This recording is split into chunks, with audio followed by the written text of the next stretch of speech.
Good morning. I am the Reverend Edith A. Love. It is my great joy to be your minister here today. Our liturgy is adapted from two of my colleagues, Reverend Jamie Landell and Reverend Kevin Jago. First of all, I want to start out with mentioning joy, celebrating recent news. I think the person recently elected in New York, Mom Donnie, will do great things in our nation's largest city.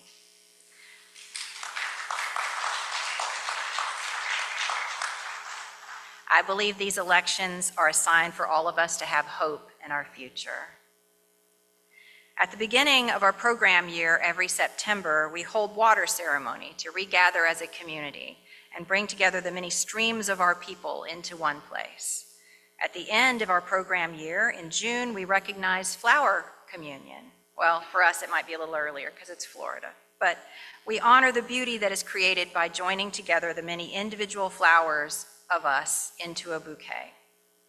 And in a few weeks, we will have a Sunday service based around love and community. So I'm asking you if you would please point your camera in the direction of love and submit your still photos or video to worship@uufbr.org, and we will use them in 2 weeks. Today, we hold a brand new ritual to us, book communion, to honor the power of stories to transform the world and the special place that words hold in our lives and in our congregations. Why now? Well, fall is a time for storytelling, for big Hollywood blockbusters on dark movie screens, scary stories told around a campfire, funny stories told to keep a road trip moving forward, and stories that we create as we look up at the stars. And so this morning we honor the place of stories in our lives and the particular power that they hold when shared with one another. In this time of book banning, dangerous political rhetoric, as in all times when people try to limit the flow of information, the ability of stories to open hearts and minds is center stage. I titled this, The More You Know, because if you are of a certain age, you may recall the public service announcements with the rainbow-colored star going across saying, "The more you know." We are living in an age of fake news and national leadership that uses inflammatory rhetoric regularly, when AI can put words into people's mouths and there are scammers targeting us by phone, email, and postal service, and any other way they can think of because they're scammers. How do we find truth? How do we sort out what is real and not real? How do we discern fact from fiction? Sometimes we might need a whole verification process before we accept something as real these days. It's a difficult time. Regardless, books, for many of us, have been a refuge and a safe place where AI and scammers can't reach us. What kinds of books have inspired you? My daughter and I have been reading The Little Prince recently, and it's a classic story. Her favorite part was about the fox's friendship with the boy. She didn't understand why they had to say goodbye to each other. But life is like that, is it not? We build connections, and it hurts when something must shift or change. What I wanted to emphasize to her and to you today is that love is never wasted. The kind things that you do, the conversations you have, the hugs that you share, the moments of closeness, those always matter. They matter. And that love doesn't go away. It just changes form. I think of a quote from the best-selling book of all time, "Love is patient, love is kind. Love is not envious or boastful or arrogant or rude. It does not insist on its own way. It's not irritable. It keeps no record of wrongs. It does not rejoice in wrongdoing, but rejoices in the truth. It bears all things, believes all things, hopes all things, and endures all things. Love never ends." That is an inspiring quote, even if the rest of the book might be a little bit of a hard read sometimes. Books can change our lives for the better. The book that I am bringing for our book communion today, Life is Messy by Matthew Kelly, the author cites a poem by Portia Nelson, autobiography in 5 short chapters. Chapter 1, I walk down the street. There is a deep hole in the sidewalk. I fall in. I am almost lost. I am helpless. It isn't my fault. It takes me forever to find a way out. Chapter 2. I walk down the same street. There is a deep hole in the sidewalk. I pretend I don't see it. I fall in again. I can't believe I'm in the same place, but it isn't my fault, and it still takes a long time to get out. I walk down the same street. Chapter 3. There is a deep hole in the sidewalk. I see it is there. I fall into it. It's a habit. My eyes are open. I know where I am. It is my fault. I get out immediately. Chapter 4. I walk down the same street. There is a deep hole in the sidewalk. I walk around it. Chapter 5. I walk down a different street. Her poem challenges us to see what role we play in our own destiny. The book that I'm currently reading, The Mountain Is You by Brianna Wiest, is a further exploration of this theme. I highly recommend that one. And I appreciate it when what I'm reading helps me question myself, my thoughts, my behaviors, and my choices. Books can expand our ideas of what's possible, what's true, and what's meaningful. Consider for a moment, what was the very first book that made a real impression on you? For me, it was The Lion, the Witch, and the Wardrobe in first grade. I remember complaining to my teacher that it didn't have enough pictures. Her response was, "Where is the little girl that loves a challenge?" I finished that book faster than anybody else in my class. What I loved about C.S. Lewis's book was the idea that if you stumble into the right place, you can enter a world of magic, and with teamwork, there's nothing you cannot face, even death itself. Later on, of course, I also realized it's a work of Christian allegory. I had totally missed that when I was 6 years old. In the allegory, Aslan is Jesus. I did not know that. Fascinating, isn't it? There's an entire world to explore in reading and rereading the books that we've read before, sometimes from our youth. So to quote Reepicheep from that same book series, onward and upward. You were invited to bring a book to share this morning, and in a moment, I would like for you to come forward with it and place it on this lovely table. And we're going to give it to someone else in the congregation.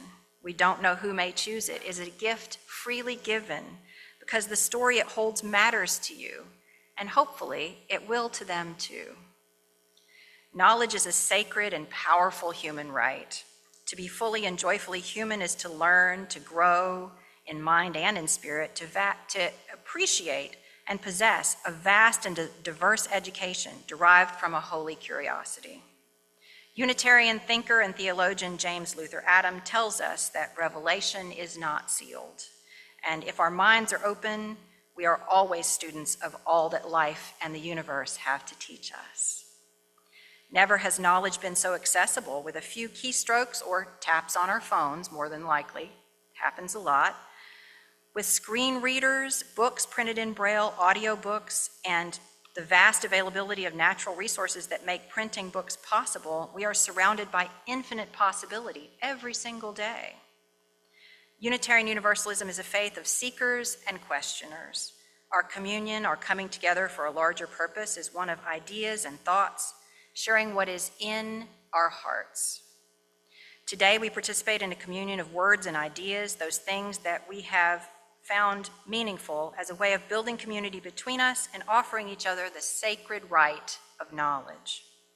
We offer gratitude to all the ways that we can gain this sacred and powerful knowledge, and we offer gratitude to each other as we participate in this sharing and making of meaning for our community. Books are a vehicle for learning, and education should never be banned. So we honor that revelation happens continually, and that the written word is one way of absorbing holy expression. We're grateful for all the different ways that humanity has created to produce the written word. And we are grateful for the ways that books are a great escape, a precious place of journeying, a versatile and time-honored way to prepare for difficult times, and for helping us to seek justice in the world. So if you would now please come forward and set your book on this table. And once you've dropped off your book, go back to the end of the line and you'll be ready for the second half of our ritual. And if you cannot come forward, raise your hand and we will come get your book.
We are grateful for everyone for sharing their books today. Now please come up and choose a book that is new to you to take home and cherish.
We gratefully receive the gift of knowledge from one another. Reading books that others have enjoyed and then adding our own experience to theirs is one of the many ways that we come together as community.